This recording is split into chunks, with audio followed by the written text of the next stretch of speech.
Bismillahirrahmanirrahim.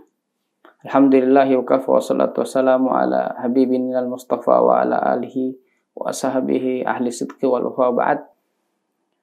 Sahabat kemanusiaan yang dirahmati Allah Subhanahu wa taala. Setelah sebelumnya kita membahas terkait mulai kapan atau sejak kapan penamaan Ahlus Sunnah wal Jamaah itu muncul, maka pada saat ini kita mencoba untuk mengkaji atau membahas asal muasal istilah Ahlus Sunnah wal Jamaah. Sebenarnya ulama mengatakan tidak ada riwayat ya, dari hadis-hadis Rasulullah Shallallahu Alaihi Wasallam tentang istilah Ahlus Sunnah wal Jamaah. Dan istilah ini baru dipopulerkan oleh seorang sahabat Nabi ya, sahabat Rasulullah Shallallahu Alaihi Wasallam, yaitu Abdullah ibn Abbas. Beliau pernah berkata, "An-nadhru ila rajul min ahli sunnah yad'u ila as-sunnah wa yanha 'anil bid'ah." Jadi beliau melihat ya, seseorang itu apakah dia dari ahlu sunnah atau orang yang, maka dia melihat ya, kalau dia bukan ahlu sunnah berarti dia mengajak kepada sunnah dan mencegah dari bid'ah. Dan ini senada dengan apa yang beliau tafsirkan ya ketika membahas atau ayat dalam surat Ali Imran ayat 106. Allah Subhanahu wa taala berfirman, "Yauma tabyaddu wujuhu wa taswaddu wujuh." Jadi ayat ini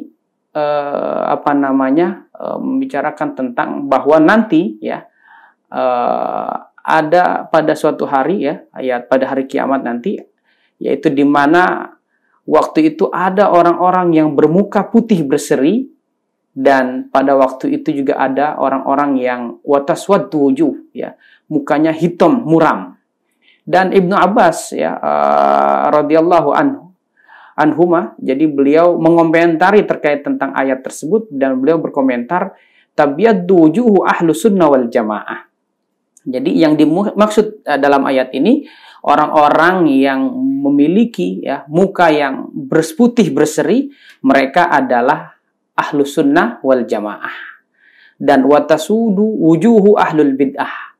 Dan ketika beliau mengomentari tentang orang-orang yang memiliki muka yang hitam muram, maka Ibnu Abbas mengomentari bahwa mereka adalah ahlul bid'ah.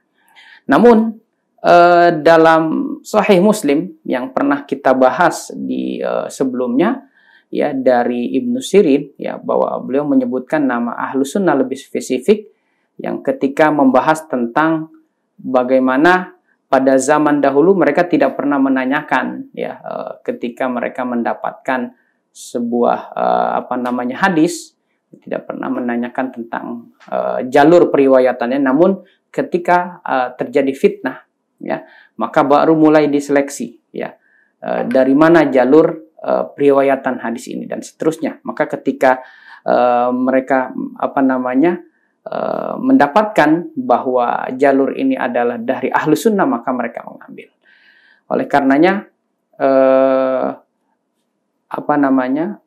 asal muasal ya istilah Ahlus Sunnah wal Jamaah baru mulai ada ya setelah terjadinya fitnah, dan yang mempopulerkan adalah seorang sahabat Rasulullah Shallallahu Alaihi Wasallam yang bernama Abdullah ibnu Abbas.